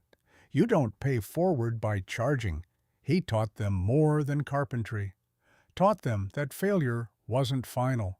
That help wasn't weakness. That building something real required patience and bloody hands, and getting up when everything said, stay down. The evening gathering happened spontaneously. December, now cold but clear. Donald and Margaret and Eddie and Ryan and Pastor Jonathan all showed up at the cabin carrying food. What's this 2-year anniversary? Margaret stated it like this was obvious. 2 years since you bought this place for $5. They ate and laughed and told stories, remembered the worst nights, celebrated the survival, looked at how far they'd all come. Donald raised his coffee cup. To Jack Clark, who taught us that dreams don't die, they just wait for someone stubborn enough to finish them. To Jack. They drank. Timothy felt his father's presence not as ghost, but as foundation. the invisible structure everything else built upon. Do you ever think about that first night, Margaret asked, when you almost froze every day? Keeps me grateful. Eddie nodded, understanding. Nothing makes you appreciate warmth like almost dying from cold. The conversation drifted to future plans, buildings to construct, people to help, the community they were creating one project at a time. Timothy looked around at faces weathered by their own battles, people who'd saved him by letting him save himself, who'd taught him that strength wasn't refusing help, but accepting it with grace. Your dad would be so proud. Donald's voice was thick. I hope so. Timothy paused. But I'm proud too. We all built this. The camera would pull back if this were a film. Show the cabin glowing warm against winter darkness. Show the other cabins visible through trees, lights in windows. Families inside living lives that Timothy's work had helped make possible. Show a community created from one $5 purchase and the refusal to accept that broken things stayed broken. What if the things we think are broken aren't meant to be thrown away, just rebuilt with patience and care? Timothy's voiceover would play here. People ask how I did it. Truth is, I didn't. We did. That cabin taught me broken things can be fixed, but not alone. My father left a blueprint. This town helped me read it. Now I help others build their own. The final shot would be the workshop wall. Father's blueprint framed carefully, tears and tape visible, but dreams underneath clear. Below it, the photograph of Jack and Donald in 1988. And beside that, fresh ink on new paper, Timothy's edition. Jack's note from 1989. 4T when he's old enough to help. Timothy's note from 2025. For anyone who needs help. The office door opens. A young woman enters, nervous, carrying sketches. Timothy looks up from his desk and smiles. Come in, let's see what you're building. The cycle continues. Always. So here's the question. What's your $5 cabin? What broken thing in your life are you afraid to fix because it seems impossible? Maybe it's a relationship that fell apart. Maybe it's a dream you buried. Maybe it's a second chance you think you don't deserve. Whatever it is, understand this. It can be rebuilt. You just have to start. Share your story in the comments. Tell us what you're building. Let's help each other, because that's what communities do. We fix what's broken, one nail at a time. Subscribe if you believe broken things deserve second chances. And remember, $5 can change everything if you're willing to do the work. Thank you for staying with Timothy's story. Now, go build yours.